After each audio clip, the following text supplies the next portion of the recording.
Imagine for a moment a world where huge chunks of land, places people lived, are now just gone, swallowed by the sea. Welcome to All Sorts Podcast. Today we're doing a deep dive into exactly that, exploring lost lands through the lens of underwater archaeology. It's a fascinating topic. We're essentially looking at drowned landscapes and trying to piece together the human stories hidden beneath the waves. Exactly. We'll be looking at how science helps us find these secrets, what kind of international rules exist to, protect these underwater sites. Which is really important. Yeah, definitely. And then we'll get into some specific examples, these lost worlds, and what we might still find there. And for you listening, if you're curious about how our planet's past shapes our present and how we uncover that history, this should connect some dots. We'll link up the ancient geography, the human element, and the laws trying to preserve it all. We're aiming for those aha moments, skipping the heavy jargon. Before we plunge in, though, maybe a quick word about joining the conversation. Oh, absolutely. Before we dive deep, we'd love for you to become part of the All Sorts podcast family. Think of our YouTube channel as like this amazing treasure map full of fascinating conversations. Liking, sharing, subscribing, that's like claiming your piece of that treasure. It really helps us out. And the adventure continues on X, Instagram, and Threads, too. We post behind-the-scenes stuff, extra bits.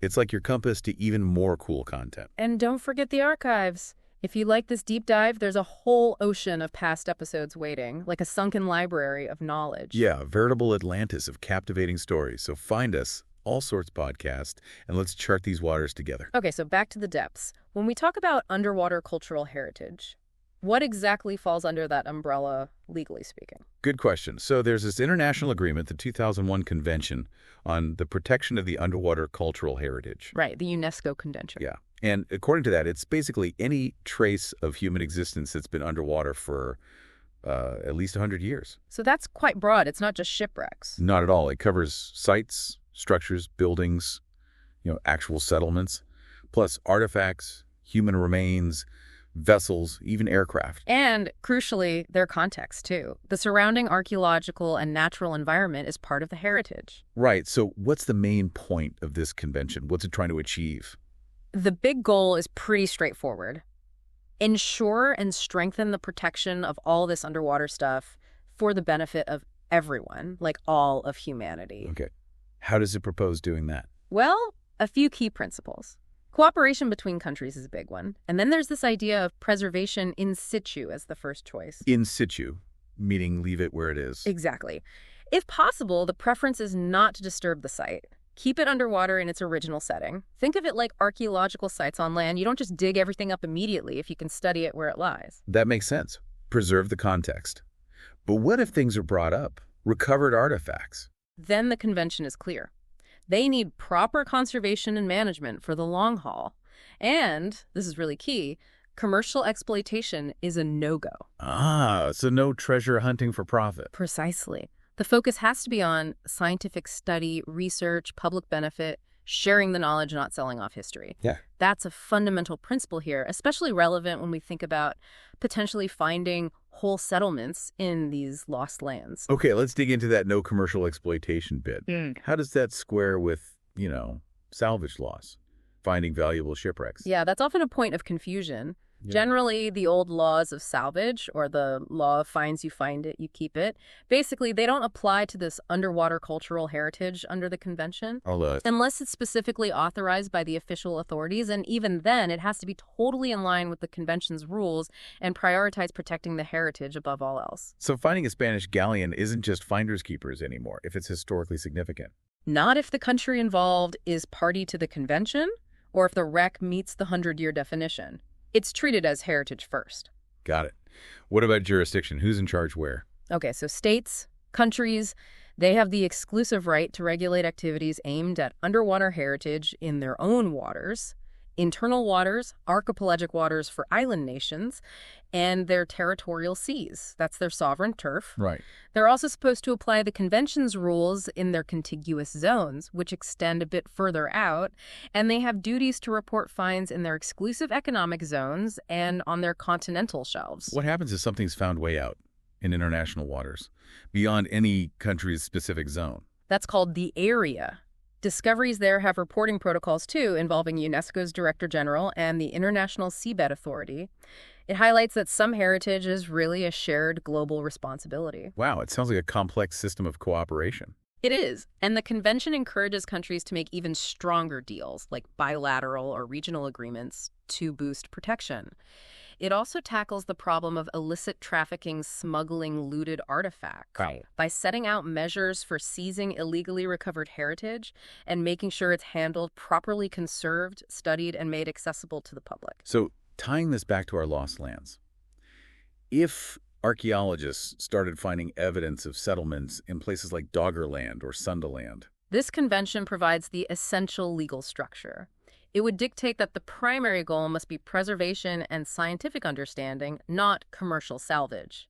It protects the potential for learning about those ancient peoples. Okay, that framework is crucial. Now let's get into why these lands are lost. The sheer scale of the sea level change is kind of mind-blowing. It really is. You have to go back to the last glacial maximum, the peak of the last ice age. We're talking roughly 15,000 to 18,000 years ago. And what was happening then?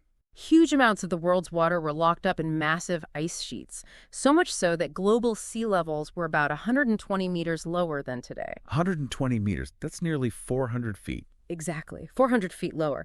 Imagine coastlines extending much, much further out than they do now. Vast areas of the continental shelves that are now underwater were dry land. So what kind of places are we talking about? What was exposed?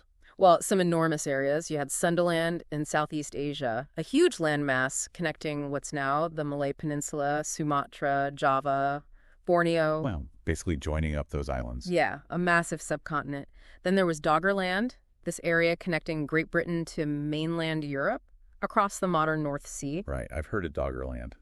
Sounds like somebody had a fantasy, but it was real. Absolutely real and inhabited. Yeah. You also had the Bering Land Bridge, or Beringia, linking Siberia and Alaska. The road for people entering the Americas. That's the one. And down under, the Sahul Shelf connected Australia and New Guinea.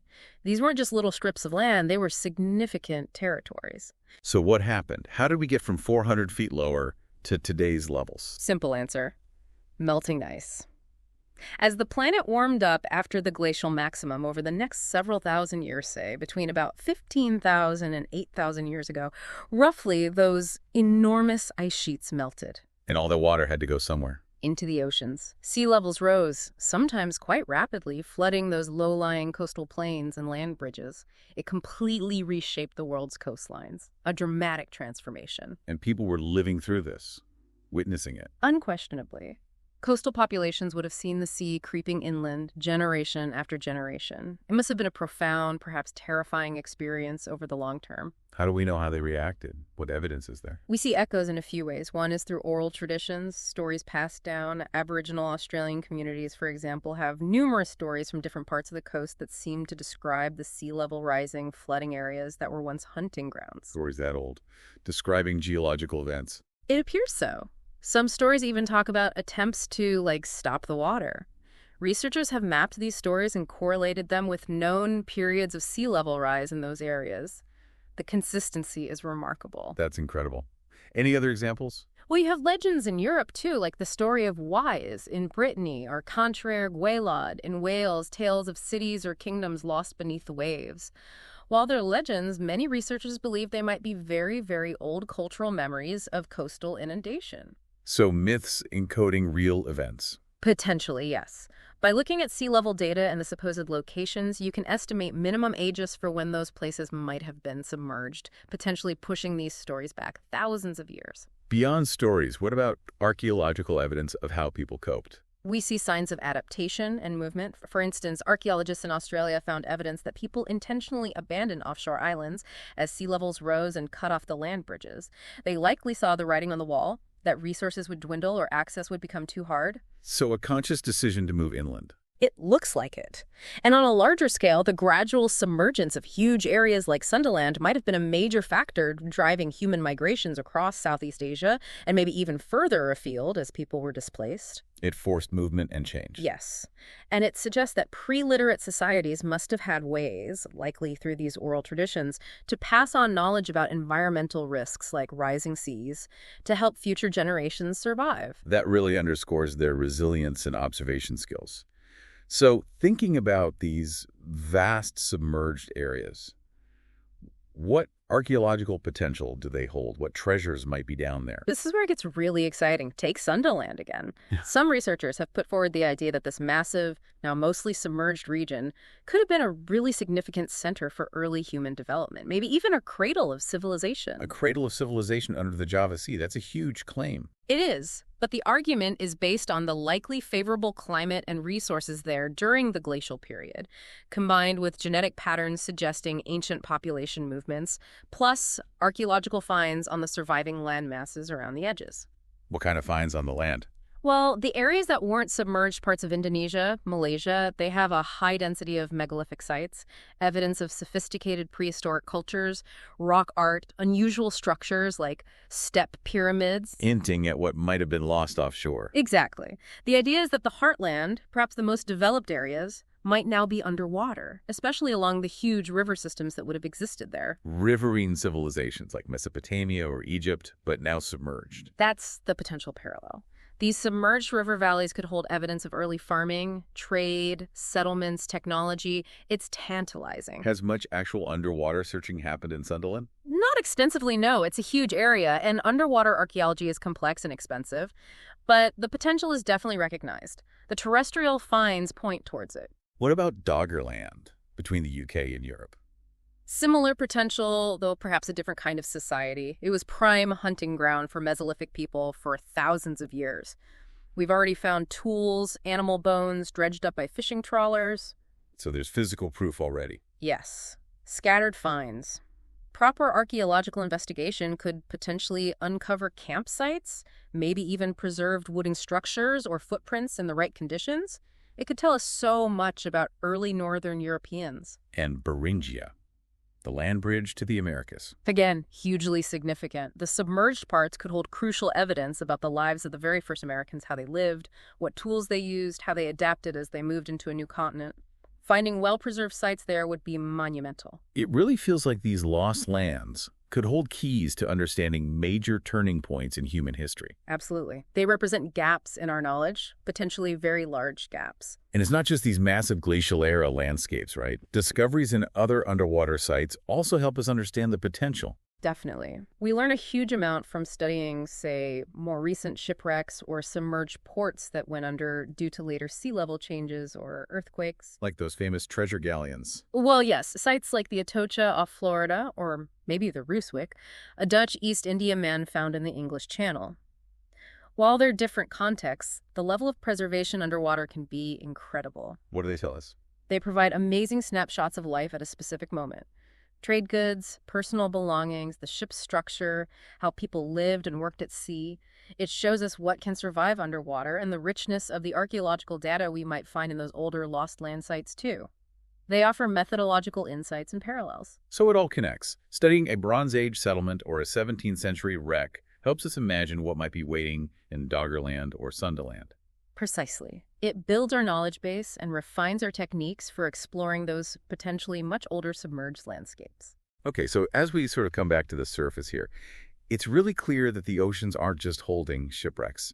They're holding potentially vast landscapes, whole chapters of human history. Right.